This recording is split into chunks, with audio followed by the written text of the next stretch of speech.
اس لیے تو ہم نگر نگر گلی گلی لوگ ہمیں کیا سے کیا کہتے چلے جا رہے ہیں. اتنی مجلسیں نہیں ہوتی جتنے پرچے ہوتے جا رہے ہیں، لیکن باخدا مولا کی عزت کی قسم ہماری دشمنی ہے. ہم نگر نگر لوگوں کو جا کے کہہ رہے ہیں اب بھی علی ولی اللہ پڑھ لو، اب بھی علی ولی اللہ پڑھ لو. جب وہ آ گیا پھر کوئی فائدہ نہیں، پھر کوئی فائدہ نہیں. پھر تلوار نکلے، پھر ذوالفقار جب نکلی ہوگی پھر تو لاکھ اقرار کرے گا، پھر تو اس سے نہیں بچے گا. وہ بڑا خوبصورت ایک شعر ہے، عقیل گر ہے تو دو بڑی بلا سے بچے. اگر صاحب عقل ہے، عقیل گر ہے تو دو بڑی بلا سے بچے. علی کی تیغ سے زہرا کی بددعا سے بچے.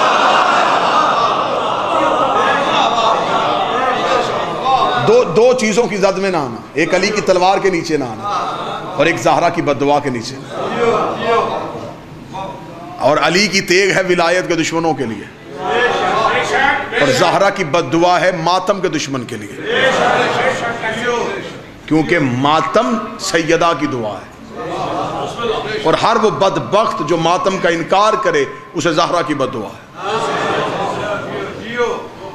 اب اگر اجازت دے تو میں اسی بات کو آگے بڑھاؤں. سامری جادوگر بچا، کس وجہ سے بچا؟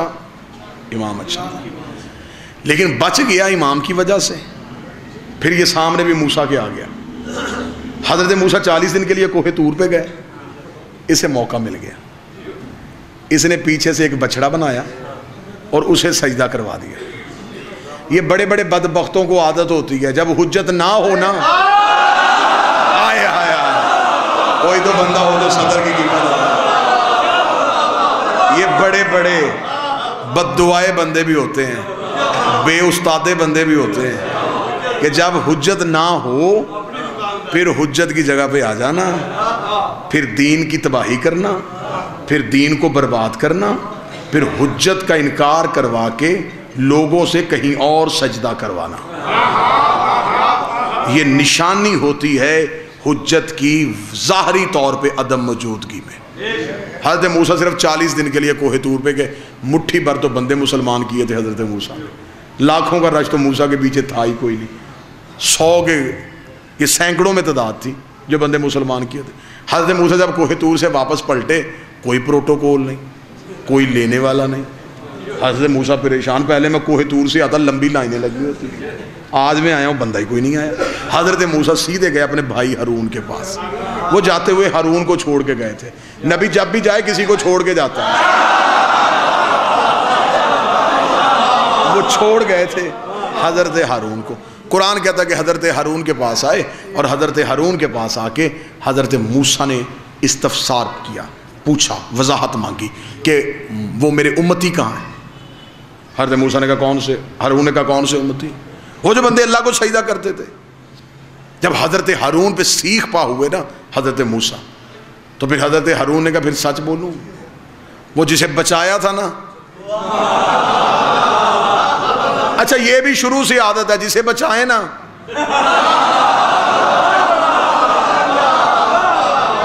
مقابلے میں بھی وہی آتا ہے. اس لیے تو مولا نے فرمایا جس پہ احسان کرو اس کے شر سے بچو. یہ پکا اصول ہے، جس پہ احسان کرو گے کل وہی مقابلے پہ آئے گا. وہ تیری کریمی کو کمزوری سمجھ لے گا، وہ تیرے شفقت کو تیری مجبوری سمجھ لے گا.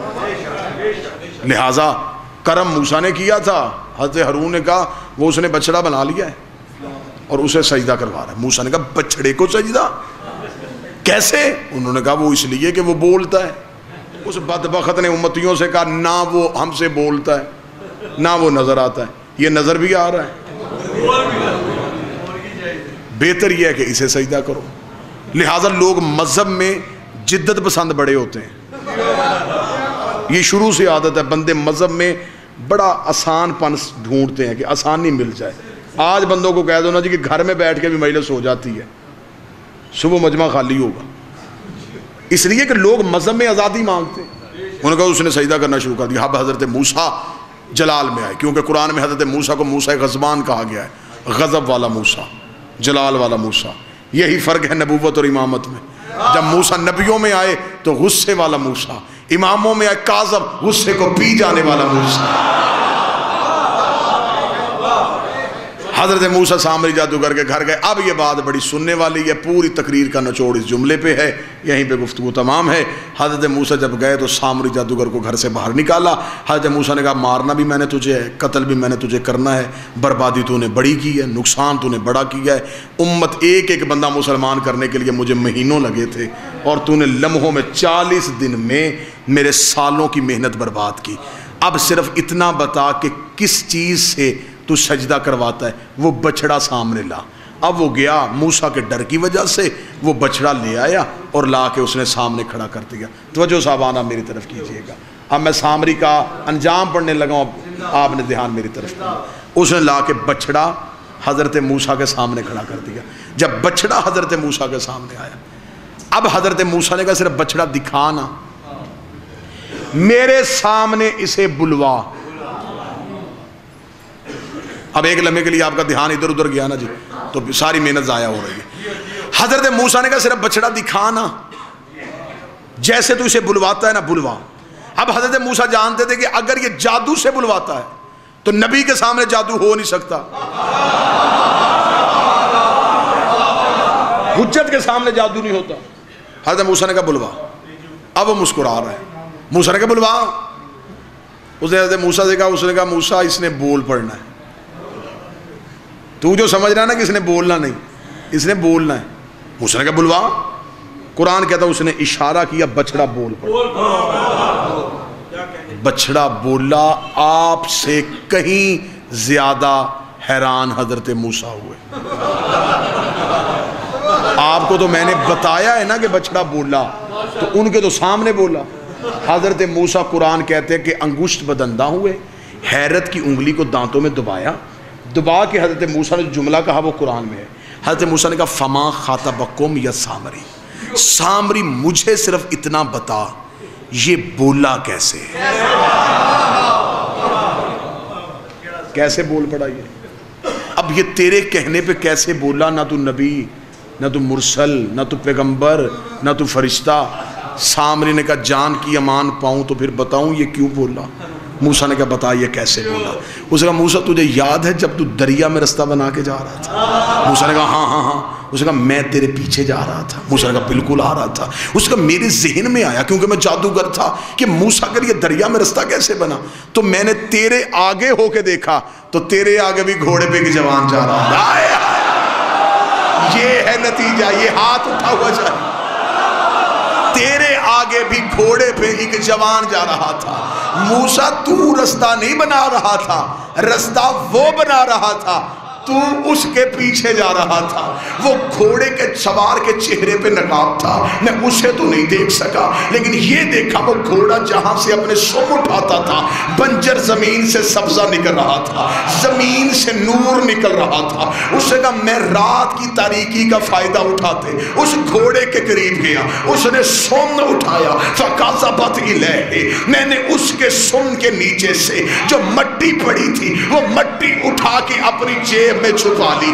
یہ وہی مٹی ہے، یہ وہی مٹی ہے جو میں نے اس بچڑے میں ڈالی، اور بچڑے نے بولنا شروع کر دیا.